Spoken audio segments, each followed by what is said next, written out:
Hai people, kembali lagi bersama kami dari Angels di Security First Number One.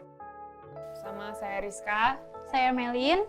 Kali ini kami ditemani oleh beberapa praktisi, tentu saja dengan praktisi keamanan Bapak Darli Siregar, dan praktisi hukum Bapak Imade Subagio, dan praktisi HR Bapak Denny Makarim. Apa kabar Bapak-Bapak? Baik.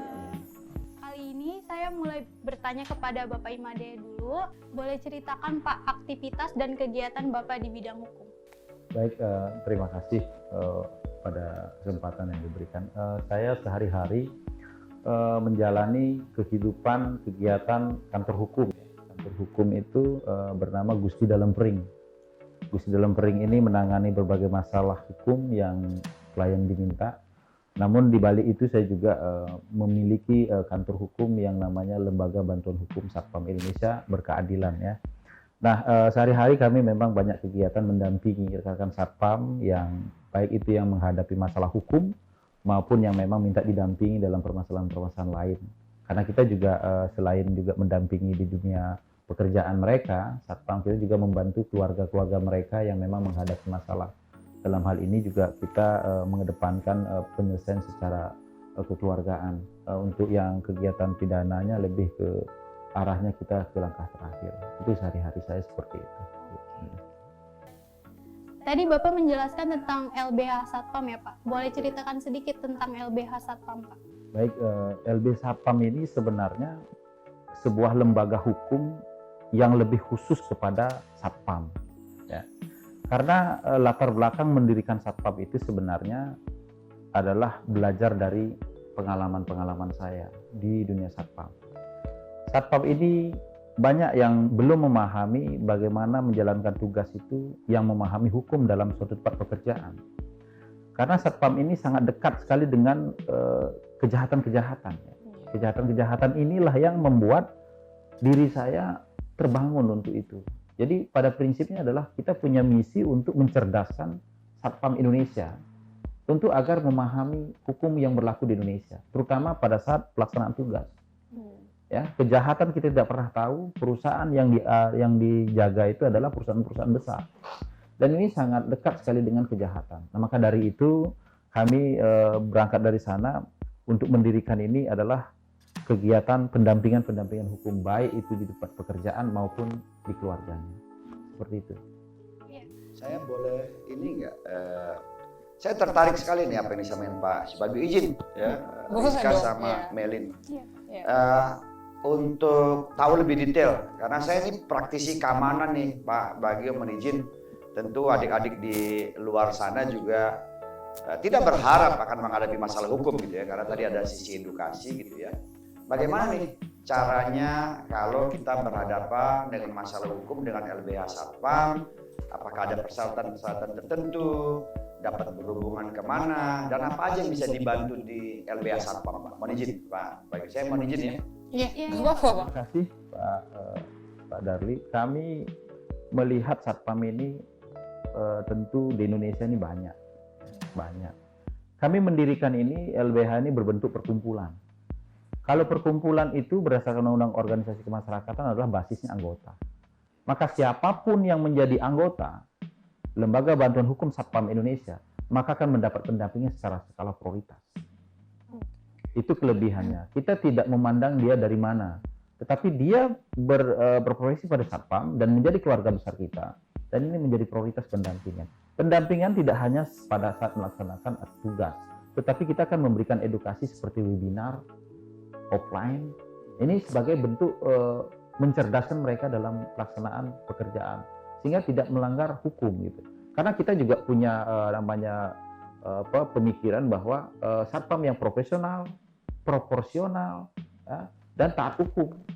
Karena kita pengen mereka itu tidak ada melanggar hukum. Justru dalam pelaksanaan tugas itu harus mengedepankan cara-cara yang lebih profesional. Saya kira hukum adalah tantangannya di masa yang akan datang lebih pelik untuk masalah di dunia satpam. Kira itu. Pertanyaannya Pak, tadi kan perkumpulan Pak ya bentuknya. Mungkin Bapak bisa jelaskan juga pada kesempatan ini. Saya rasa saya tertarik banget nih. Pasti adik-adik butuh nih ya. apa nih persyaratannya masuk perkumpulan, daftarnya di mana dan segala macam. Mungkin Bapak bisa jelaskan pada kesempatan ini. Baik, terima kasih. Jadi kita itu punya di ADART, Bapak. Jadi anggaran dasar dan anggaran rumah tangga. Di dalam anggaran rumah tangga itu kita menyebutkan bahwa dia yang pertama adalah warga negara Indonesia syaratnya. Yang kedua dia adalah berprofesi sebagai satpam. Dan dia dalam hal ini juga memiliki kompetensi satpam, sehingga kita meyakini bahwa mereka pada saat menjadi profesi satpam juga harus mengikuti aturan hukum. Dia tidak boleh menyebutkan dirinya satpam apabila dia tidak memiliki kompetensi yang ada di Indonesia sesuai dengan perpol yang ada. Artinya dia kalau dia sebagai pelaksana di Garda Pratama dan selanjutnya. Nah, itu syarat. Yang kedua adalah syarat yang menjadi anggota kita adalah memang di dalam pelaksanaan pekerjaan dia memang satpam, dia dibuktikan dengan punya KTA, ya kan, dan membayar iuran 200.000. 200.000 ini bukan sebagai untuk saya, tetapi untuk organisasi. Organisasi ini perlu hidup karena kita bersifat mandiri. Kalau mandiri artinya kita tidak mempunyai donatur, ya kan. Dari situlah kita berangkat karena kita juga menerapkan bantuan hukum ini benar-benar pro bono dan pro deo. Dia memang gratis. Karena kita tahu kemampuan satpam ya, terutama pelaksana dalam anggota ini, gajinya bisa UMR pun sudah sangat bersyukur. Nah artinya kita sangat memperhatikan kemampuan mereka. Jadi kita yakinkan membantu dengan cara gratis untuk pendampingan hukum. Saya kira itu Pak. Jadi purely kalau mereka berhadapan dengan masalah hukum, dibantu oleh LBH Satpam, pendampingan sampai pengadilan yang tertinggi Pak ya? Sampai inkrah. Gratis? Gratis, kita akan berikan itu. Saya rasa nih kesempatan bagus, walaupun kita tidak berharap adik-adik kita melanggar hukum. Kalau ada masalah-masalah yang berhubungan dengan satpam, tentunya satpam-satpam memiliki KTA Pak ya. KTA-nya harus hidup dan anggota perkumpulan tentunya. Luar biasa sekali nih, Rizka, Melin ya. Ini satu solusi baik buat adik-adik saya nih, junior-junior saya. Ya, saya tidak berharap kalian berhadapan dengan masalah hukum. Tapi satu hari jika kita berhadapan butuh pendampingan, bahkan mungkin ada edukasi sebelum kita punya masalah, itu juga dilakukan webinar-webinar. Begitu ya Pak Made ya? Itu kan kalau jadi anggota berarti harus anggota satpam gitu dulu kan? Kalau dia pekerjaannya udah nggak jadi satpam lagi? Kita tetap akan memberikan pendampingan ke mereka, karena mereka dasarnya dulu adalah satpam. Walaupun nanti mereka tidak lagi, kan banyak itu satpam yang sudah berpendidikan, mungkin dia sudah sarjana dan lain sebagainya, itu banyak dia mengalihkan profesi. Saya ada salah satu advokat juga, kebetulan tergabung dalam anggota kita juga, saat ini beliau bekerja di suatu instansi, BUMN negara, tapi dia punya lisensi advokat. Dan kita libatkan itu, karena satpam, semua dari satpam, kita tidak melibatkan dari yang lain, justru kami ingin mengkaderisasi. Bagi rekan-rekan banyak sekarang saya melihat di anggota kita itu, sekarang kita punya anggota sekitar 2.000 orang. Nah, seluruh Indonesia. Dan nanti ke depan setelah kita sudah launching semua ini, kita akan bentuk DPW di provinsi dan DPD di kabupaten untuk bisa menjangkau lebih luas lagi untuk di Indonesia. Karena lembaga bantuan hukum kita adalah lembaga bantuan hukum Satpam Indonesia Berkeadilan. Jadi kita akan menjangkau seluruh Indonesia. Nah saat ini baru kita memiliki sekitar 2.000. Nah 2.000 ini banyak rekan-rekan Satpam yang sudah sarjana hukum. Dan ini akan kita kader mereka. Dan kita akan edukasi pengetahuan hukumnya. Baik itu hukum pidana, perdata, tun, dan lain-lain, kita akan berikan edukasi. Dan kita akan arahkan mereka untuk mengikuti pendidikan khusus profesi advokat. Dan nantinya dia akan membela adik-adiknya. Nah, yang sudah ada saat ini, saya ada punya teman advokat, partner, ya kan, namanya Anjis Bambang, yang saat ini bekerja di suatu perusahaan BUMN negara. Itu memang dia sudah profesi advokat, dan kita ajak mereka untuk memberikan edukasi kepada adik-adik kita Satpam Indonesia. Nah, sekarang kita akan beralih ke Bapak Denny Makarim. Bapak bisa ceritakan kegiatan Bapak sehari-harinya itu bagaimana? Baik, terima kasih Mbak. Jadi kebetulan kalau saya aktif itu sekarang di DHM, DHM Partners ya. Jadi sebenarnya dasarnya DHM ini adalah sebuah perusahaan konsultan HR. Sumber daya manusia. Sumber daya manusia. Cuman kami memilih spesialisasi. Jadi kami memilih lebih fokus kepada masalah IR, Industrial Relation. Dalam bahasa yang dikenal di negara kita namanya hubungan industrial. Nah, buat yang nggak tahu, hubungan industrial itu Pak, bicara tentang kepatuhan terhadap hukum ketenagakerjaan. Termasuklah juga menyelesaikan masalah-masalahnya. dalam arti misalkan karyawan bandel gimana cara kasih surat peringatan, kemudian bagaimana bikin peraturan perusahaan, kemudian kontrak kerjanya, kemudian serikatnya demo, mogok kerja, gimana penyelesaiannya, sampai ke proses penyelesaian perselisihan hubungan industrial. Nah, kalau dalam dunia hukum, Pak Made tadi bilang masalah dalam tingkatan pengadilan yang sampai tinggi tadi. Nah, dalam hukum ketenagakerjaan secara khusus kan ada lagi namanya PPHI ya, proses penyelesaian perselisihan hubungan industrial. Nah, di situ DHM bermain. Jadi kita membantu perusahaan-perusahaan untuk memastikan tingkat kepatuhan mereka terhadap hukum ketenagakerjaan di Indonesia menjadi semakin tinggi. Karena yang masih jadi isu besar hari ini di negara tercinta kita ini, menurut saya adalah masalah kepatuhan. Kita ini kan paling jago bikin aturan, Pak. Kita paling jago bikin aturan. Tapi masalah terbesar kita bukan bagaimana membuat aturan, tapi bagaimana mematuhi aturan itu. Gitu. Yeah. Aturan yang ada aja dipatuhinnya belum sempurna, belum maksimal. Kita buru-buru bikin lagi aturan lagi dan sebagainya. Ya mohon maaf ini nggak bermaksud menyinggung siapapun ya. Yeah. Tapi ini adalah fakta yang kami rasakan di lapangan. Jadi pada saat awalnya memang saya berangkat dari praktisi HR di perusahaan. Jadi sekitar tahun 90-an lah itu dimulainya kiprahnya sampai dengan 2014 di mana saya akhirnya lepas dari perusahaan. Oke. Dan untuk Bapak Ibu pahami juga bahwa saya ini sudah juga nggak cuma ngurusin orang PHK orang ya, tapi saya juga sudah di PHK loh. Saya itu sudah 2 kali di PHK. Saya itu dalam pengalaman profesional saya sudah 2 kali di PHK.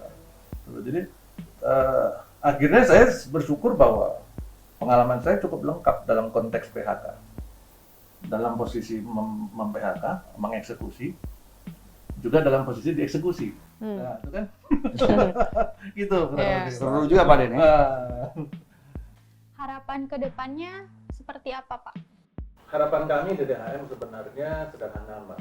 Kita hanya ingin ikut berpartisipasi dalam proses peningkatan level of compliance para pelaku ketenagakerjaan di negara kita ini.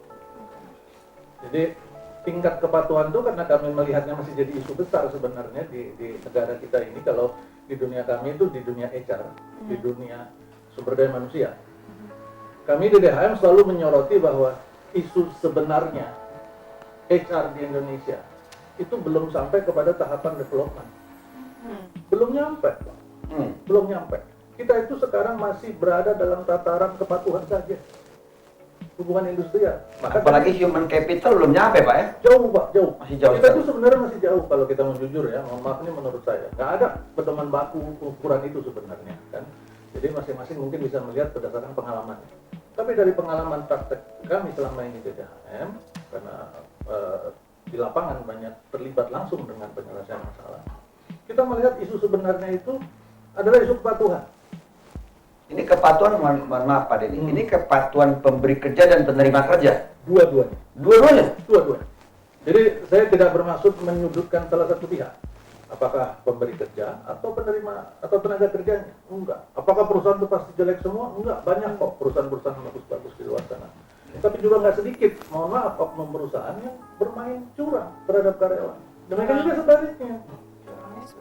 Curangnya banyak. Salah satu yang tadi kita dengar dari Pak Made bilang, waktu beliau sampaikan bahwa satpam itu sekarang terima UMR aja udah seneng banget kan gitu. Saya sebagai praktisi HR sedih Pak dengar ucapan itu. Kenapa? Orang itu seharusnya di Indonesia ini terima UMR itu standar, nggak perlu sedih, nggak perlu bahagia, nggak perlu ini sebuah achievement. Ini bukan pencapaian. Yeah. Dibayar UMR itu bukan pencapaian, bukan kesuksesan. Itu adalah standar. Nah kok bisa-bisanya sekarang kita itu masih merasa bahwa dibayar UMR itu udah seneng banget, bersyukur. Kan ini artinya ada yang keliru kan Pak? Yes. Pertanyaan lanjutannya terus buat apa bikin keputusan-keputusan upah minimum tiap tahun yang makan biaya, makan waktu banyak itu, ya kan?